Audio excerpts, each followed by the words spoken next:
Bismillahirrahmanirrahim. Assalamualaikum warahmatullahi wabarakatuh. Salam sejiwa. Saya Dr. Hazli Zakaria, pakar psikiatri anda di Jiwa. Alhamdulillah kita kembali semula di episod yang ke-10. Pada episod yang lepas, kita dapat mempelajari tentang sedikit ilmu mengenai borderline personality disorder atau lebih dikenali sebagai BPD. Pada episod kali ini pula, kita akan membincangkan tentang sesuatu reaksi emosi dan fizikal yang kuat terhadap kehilangan seseorang atau sesuatu objek atau perkara. Ia dicirikan oleh perasaan sedih dan hiba yang mendalam. InsyaAllah dalam masa 30 minit ini, kita akan dapat mempelajari tentang grief. Mari saya kenalkan klien ke-10 di musim kedua Jiwa menerusi topik hilang tersayang, sedih melampau.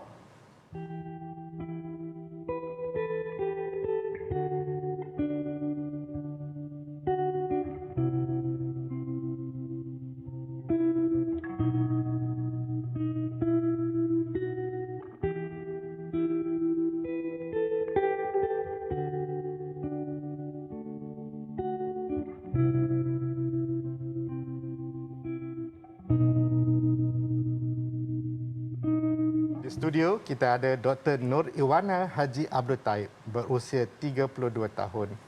Terima kasih Dr. Iwana. Terima kasih, Saya rasa lebih selesa panggil Iwana kot. Boleh. Panggil Iwana boleh. Boleh ya? Okey, Iwana, boleh tak Iwana mulakan berkongsi dengan saya tentang peristiwa yang membuatkan Iwana mengalami kesedihan di atas kehilangan ini? Okey. Dia bermula apabila saya kehilangan kawan rakan karib saya yang memang kita kenal dari kecil lah. So rakan saya ni dia kehilangan ni ada selalu yang mengejut. Peristiwa yang kemalangan yang tak tahu apa sebabnya. Yang tak disangka? Yang tak disangka, betul. Dan hampir macam tak boleh nak percaya. Betul. Memang sampai sekarang lah sebenarnya. Nak cakap percaya tu memang susah sangat. Nak menerima apa yang berlaku. Betul. Kadang rasa macam dia masih ada tapi terlupa. Macam kita terlupa yang dia dah tak ada. So, kawan saya ni kalau saya boleh ceritakan sikitlah, dia dah didiagnose dengan postpartum depression. Dan sudah mendapat rawatan juga? Sudah, tapi tidak cukup optimum lah. Yang mungkin membawa kepada kemalangan yang berlaku itu. Ya, betul. Boleh saya tahu waktu mendapat berita itu di mana Iwana berada waktu itu? Saya sebenarnya berada di tempat kejadian. Di tempat tu Maksudnya, sendiri. Maksudnya Iwana ada di situ? Ya, ada di situ. Dan bolehkah kalau Iwana cerita pada kita perjalanan, perubahan emosi yang Iwana lalui? Memang waktu tu saya berada di tempat tu lah, tempat di mana dia meninggal. Iwana, kalau Iwana tidak dapat meneruskan, ambil masa. Okey. Kita tahu ini amat sukar kan? Tapi kesukaran inilah kalau dapat kita kongsi. Memang sampai sekarang dia amat sukar lah. Tapi apabila saya berada dekat sana, terima panggilan orang mencari dan actually tengok apa yang berlaku dengan semua benda itulah. Memang pertama kalau boleh doktor, hari itu saya rasa tak ada perasaan. Memang rasa kosong. Kalau betul-betul memang itulah hari-hari yang paling kosong pernah tidak saya. Ada perasaan. Langsung tak ada. Memang saya tak nak menangis pun dah menangis tapi rasa kosong. Memang tu je ayat saya boleh guna. Jadi bukan kesedihan sebenarnya kan? Nak cakap sedih, susah. Memang kosong aja. Kosong. Dan berapa lama kekosongan itu yang Iwana rasai? Mungkin rasa kosong tu dalam seminggu. Dalam tu saya sendiri pun confused apa yang berlaku. Keliru, betul. Keliru. Nampak dengan mata tetapi hati belum dapat terima. Betul. Rasa macam, tipulah kot ni, mimpi je ke. Setiap kali bangun tidur tu dia macam realiti tu datang balik. Apa lagi yang Iwana alami? Dia bila kita dah slowly cakap okey, dia dah tak ada. Dia dah pergi. Dia akan jadi macam kenapa dia pergi? Kenapa dia pergi? Dia umur saya. Ah. Kami dah janji nak bersama, kita cakap dia baru lahirkan anak. Dan nak melihat anak membesar bersama-sama. Ya, betul. Bagaimana Ioana dan dia dahulu. Betul. So kita dah plan, dah berjanji macam-macam. Dan kenapa dia mesti pergi? Kenapa? Macam tak adil. Ada tak perasaan marah dan tak puas hati? Memang merah tu ada, tapi saya tak tahu nak marah siapa. Nak marah siapa? Sebab benda dah terjadi. Tapi kita rasa marah. Adakah kita yang sebab kita ke? Adakah kita tak tolong ke? Memang rasa marah tu memang lama. Sampai kan saya rasa saya marah diri sendiri. Marah diri sendiri juga. Betul. Boleh kalau Ioana terangkan sedikit apa yang buatkan marah tu pada Ioana sendiri? Dia rasa macam adakah saya tak jadi kawan yang baik? Sebab kenapa dia pergi? Ada Ioana rasa Ioana boleh lakukan sesuatu. Betul. Untuk mengelak daripada berlaku. Betul. Sebab saya berada di tempat tu, tempat kejadian. Kenapa saya tak dapat cari dia masa tu? Kenapa saya tak tolong dia berada di tempat yang betul pada masa tu? Saya marah dekat diri sendiri. Memang saya rasa memang masih ada juga rasa macam tu. Begitu. Menyalahkan diri sendiri. Rasa terkilan. Ya. Bila datangnya perasaan sedih atau hiba itu, adakah dia datang dan pergi juga? Rasa hiba tu, rasa sedih tu, dia akan lepas 1 minggu yang rasa kosong, dia datang. Tapi masa tu lebih banyak rasa marah terhadap diri sendiri. Tapi betul-betul yang saya rasa saya sedih banyak dalam selepas 2 bulan macam tu. Baru banyak rasa sedih. Ioana, soalan ini sensitif ya. Adakah apa yang berlaku itu yang kita pun tak tahu sebenarnya apa yang berlaku? Adakah itu membuatkan kehilangan itu lebih sukar untuk diterima? Memang sejujurnya ya. Itu yang sebab bagi saya kalau kehilangan tu melalui benda yang nyata, kita boleh tengok apa puncanya, aksiden ke, sakit ke. Mungkin mudah untuk kita cakap dekat diri sendiri, oh itu yang berlaku. Benda ni yang berlaku, mungkin ini dah ajal dia. Tapi bila sesuatu ni macam kemalangan ni, kita tak tahu kenapa. Apa yang terjadi sebenarnya? Apa yang berlaku pada waktu tu? Macam misteri. Susah nak move on. Masih sukar untuk nak faham kan? Betul. Sebab itu kawan yang Ioana kenal dan Ioana tak percaya itu yang boleh berlaku. Betul. Ya, Ioana, dari tadi saya dapat lihat Ioana seolah-olah menyimpan, menahan, dan adakah itu yang dalam fikiran Ioana sekarang, rindu pada yang telah pergi? Memang masih rindu. Saya kalau bercakap tentang apa yang berlaku hari itu, tipulah saya tak rindu. Saya akan ingat balik apa yang berlaku. Ioana, terima kasih kerana sudi datang. Saya tak tahu dari mana datang kekuatan untuk Ioana berkongsi dengan sesuatu yang amat sukar untuk diceritakan. Jiwa berehat seketika.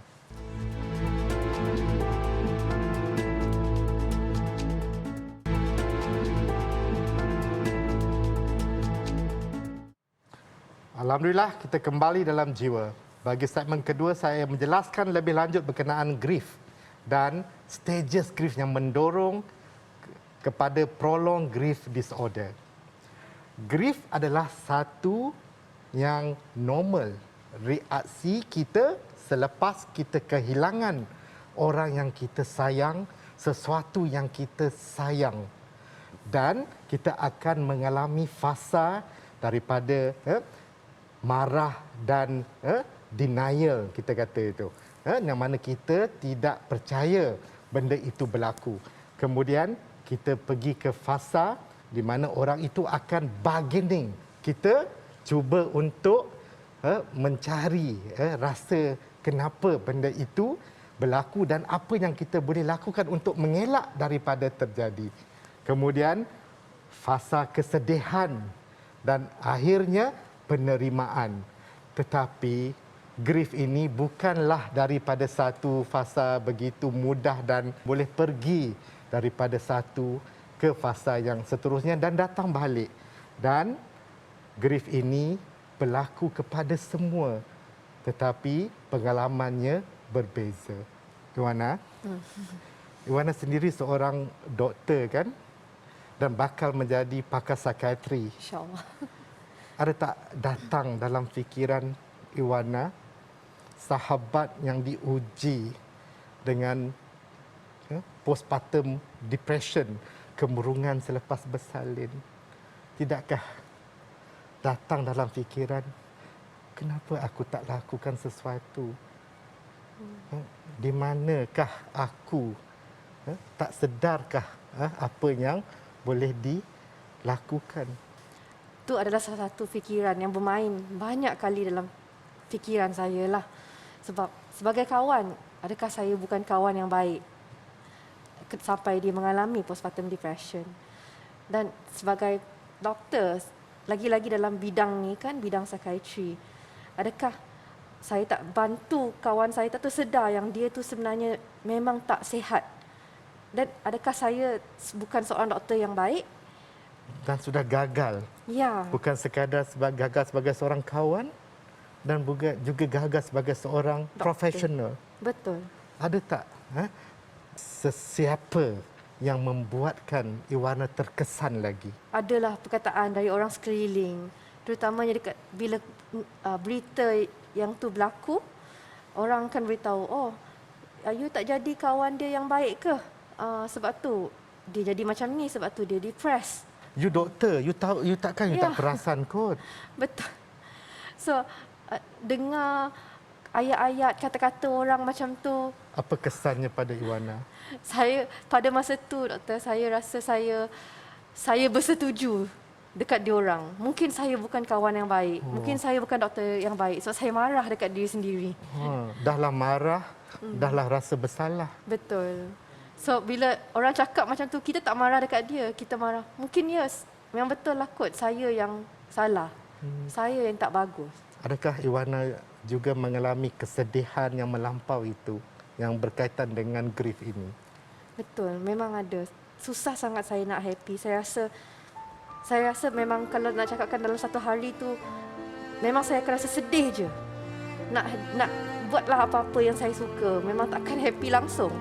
Kawan-kawan saya cuba bercakap, layan, bagi benda, tolonglah. Tapi memang sukar nak rasa happy tu balik. Memang kalau boleh tu lah masa yang nak cakapkan tu masa paling down saya pernah rasa. Bukan main-main. Bukan main-main. Bukan main-main. Ya. Rasa nak angkat, saya akan baring je atas sofa tu seharian. Bangun pagi, tak, kadang nak mandi pun kena push sendiri. Cakap sebab terpaksa mesti kena mandi. Iwana, bayangkanlah itu kesedihan dalam fasa grief. Betul. Bayangkanlah sahabat Iwana itu yang mengalami kemurungan. Betul.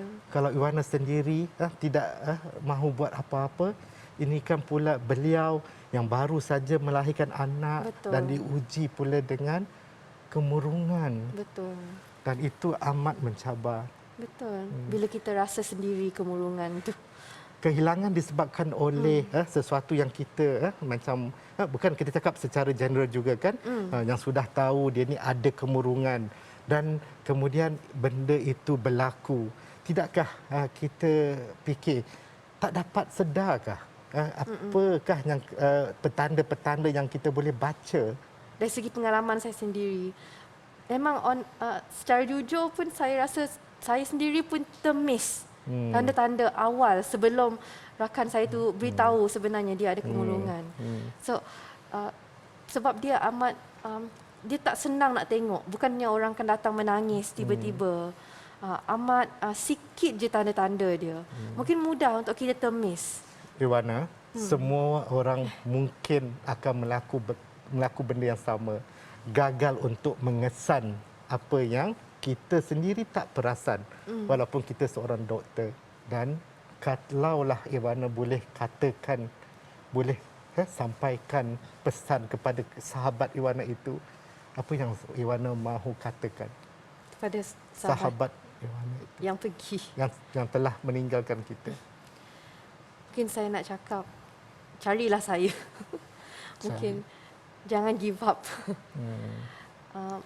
Mungkin saya tak tahu apa berlaku masa tu, tapi saya pasti kalau dia cari saya, tak give up, mungkin insya-Allah boleh.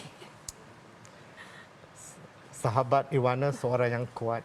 Dia bukan give up, tetapi Betul. terlalu kuat untuk beliau hadapi. Dan Ioana juga sudah buat yang terdaya.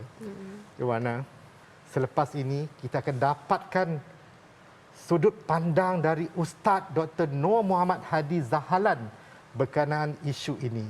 Jiwa kembali selepas ini.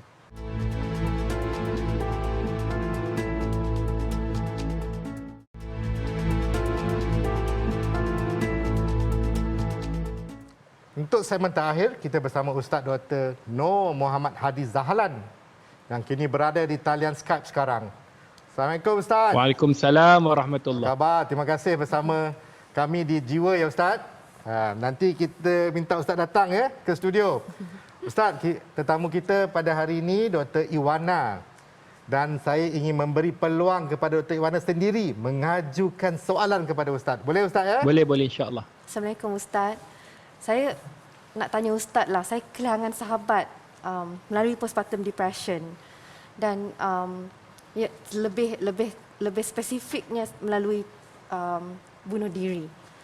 Kita tahu di mana dalam agama kita apa pendapat kita tentang ni.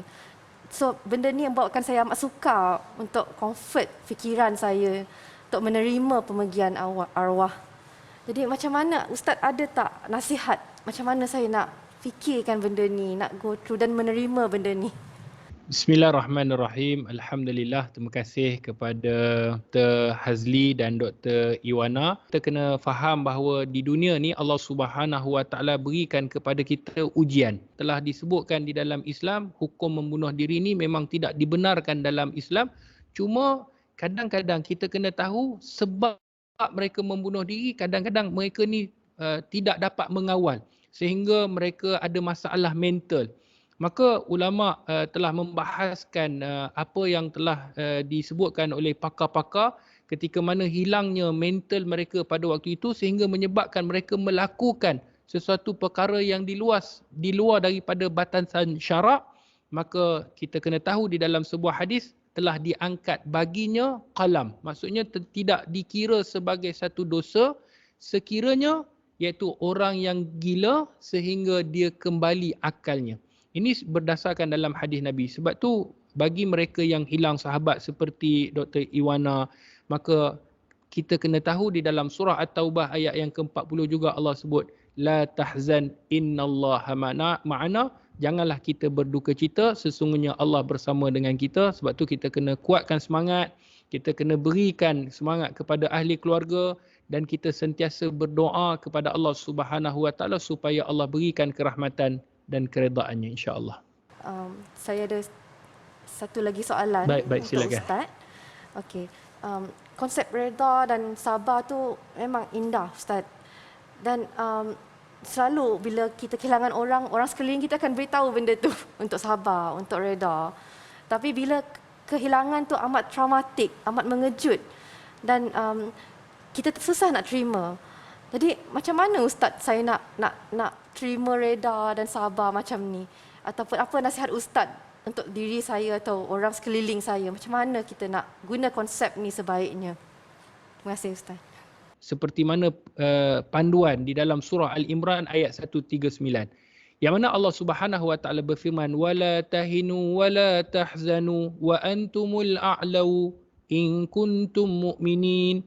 Janganlah kamu bersikap lemah kata Allah dan janganlah kamu bersedih hati padahal kamu adalah orang yang paling tinggi darjatnya jika kamu orang yang beriman. Maknanya bila kita sebut tentang redha, tentang sabar, memang betul. Kebiasaan orang akan kata tak apalah, sabar, redha, itu adalah perkataan yang biasa dan kadang-kadang kita yang mendengar ni rasa naik geram. Sebab apa? Sebab kita tahu dah redha, sabar. Cuma bila kita nak mengaplikasikan di dalam kehidupan bukan senang. Kita faham bukan senang. Bagaimana kita nak reda? Yang pertama, kita kena belajar memaafkan diri sendiri. Itu yang pertama. Yang kedua, kita kena sentiasa kembali kepada Allah Subhanahu Wa Taala. Yang ketiga, sekiranya kita ada masalah, maka kita berjumpalah kepada mereka yang mempunyai kepakaran dalam bidang masing-masing.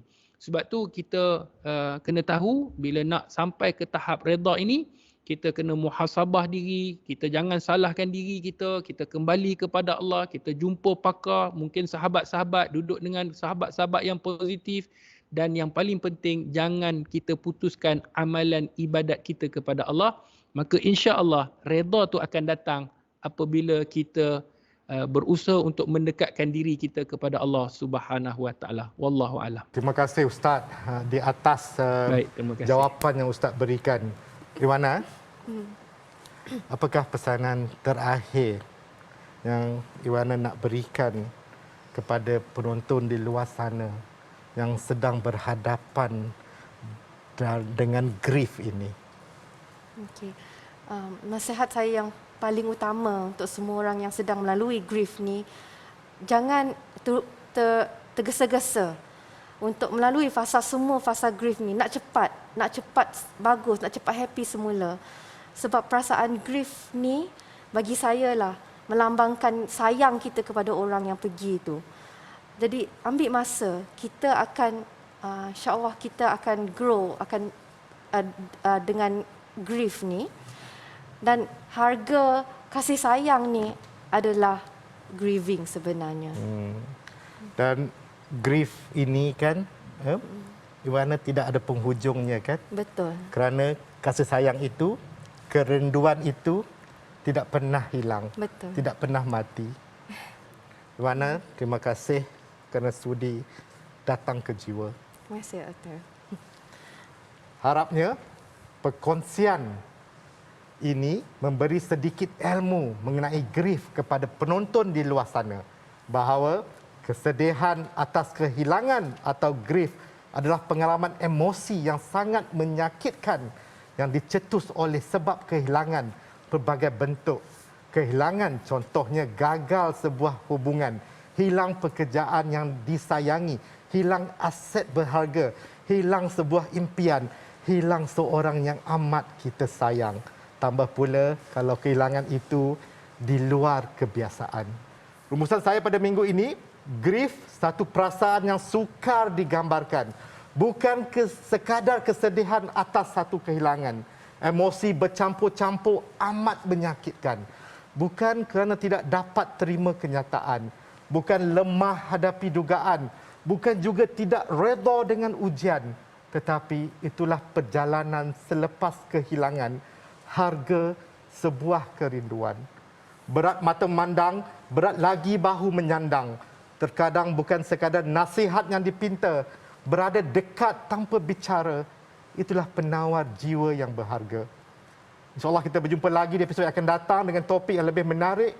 Pastinya pada setiap hari Selasa, jam 8.30 malam. Siaran ulangan boleh ditonton pada hari Ahad, 6.30 petang. Hanya di Dewi Al-Hijrah. Terima kasih dari saya, Dr. Hazli Zakaria, pakar jiwa anda, pakar psikiatri di Jiwa, si pendengar lara. Assalamualaikum warahmatullahi wabarakatuh. Jiwa, kurniaan yang Maha Esa, tak siapa yang mengerti isi hati lubuk ini.